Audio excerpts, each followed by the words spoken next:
नमस्कार दोस्तों, मैं राजेश झा एक बार फिर से आप लोगों का स्वागत करता हूं अपने चैनल पे। दोस्तों, रिक्वेस्ट करूंगा कि जिन्होंने इस चैनल को सब्सक्राइब नहीं किया है प्लीज़ सब्सक्राइब कर लें, ताकि आपको जो है अपडेट्स मिलता रहे, नए वीडियो का जो नोटिफिकेशन आप तक पहुंचता रहे। दोस्तों, एक बात शेयर करना चाहता हूं आप लोगों से। आप लोगों ने देखा होगा कि जब एक्सीडेंट में या इवन जब किसी की गोली लगने से मृत्यु हो जाती है, तब भी जो है उसका पोस्टमार्टम किया जाता है। किंतु कोरोना पेशेंट का, जिनकी मृत्यु हो जाती है कोरोना से, उसका पोस्टमार्टम नहीं किया जाता है। इसकी वजह क्या है?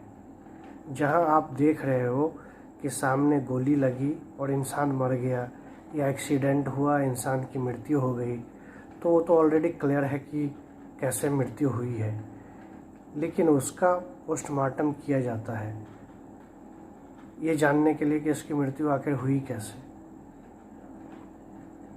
लेकिन ये चीज़ जो है कोरोना पेशेंट के लिए एप्लीकेबल नहीं है थोड़ी आश्चर्य की बात। तो हम लोगों के मन में जो ये चीज़ आ जाता है कि ये जो है उसका पोस्टमार्टम करने से क्या है, डॉक्टर्स में फैल जाएगा, स्टाफ्स में फैल जाएगा, जो लोग उसके संपर्क में आएंगे उनको फैल जाएगा। ये चीज़ हो सकता है। इसी डर से जो है परिजनों को पार्थिव शरीर भी नहीं दिया जाता है, ताकि उनका दाह संस्कार हो या जो भी रीति रिवाज से उनका अंतिम संस्कार किया जाए। यहाँ तक तो थ्योरी समझ में आती है, किंतु मेडिकल साइंस की ही थ्योरी कहती है कि वायरस जो है वो तो जीवित नहीं होता है। वायरस तो कोई लिविंग ऑर्गेनिज्म नहीं है। वायरस तो एक प्रोटीन है। वो प्रोटीन जो है इंसान के शरीर में जाके ACE2 रिसेप्टर से जाके कनेक्ट होता है और वहाँ जाके वो प्रोटीन सिंथेसिस के बाद वो एक्टिव होता है। उसके बाद जो है वो फैलना चालू करता है और उसकी गतिविधि जो है वो वहाँ से होती है। यानी जब तक आपका बॉडी जिंदा है, जब तक आपका शरीर एक्टिव है, तब तक आपका रिसेप्टर काम कर रहा है और बॉडी के अंदर जो है वो प्रोटीन सिंथेसिस हो रहा है। किंतु जब शरीर मृत हो गया तो उसके बाद तो वो एक्टिविटी ख़त्म हो गई। और ये तो कोई लिविंग ऑर्गेनिज्म है नहीं कि ये जो है इसकी एक्टिविटी चालू रहेगी। तो बॉडी के साथ साथ तो वायरस का भी ख़त्म हो जाना चाहिए।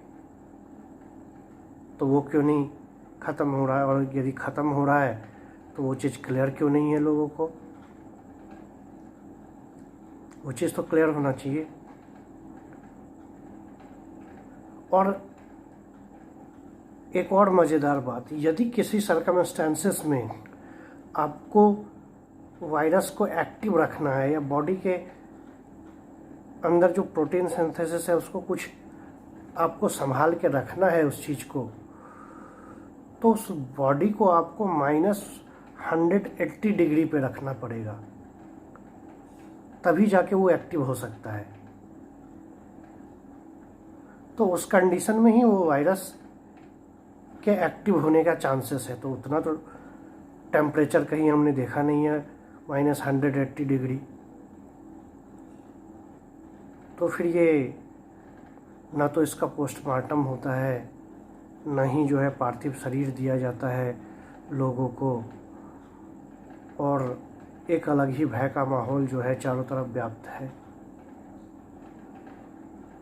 और इतने पढ़े पढ़े लिखे लोग, इतने बड़े बड़े ज्ञानी लोग हैं, कोई इस चीज़ पर गाइड नहीं कर रहे हैं पर्टिकुलर वो चीज़ को लेके। कई जगह पे सुनने आया है कि जो है मानव अंगों की तस्करी हो रही है, क्या हो रहा है तो ये भी नहीं पता है, क्योंकि ना तो बॉडी मिलती है ना तो पोस्टमार्टम होता है।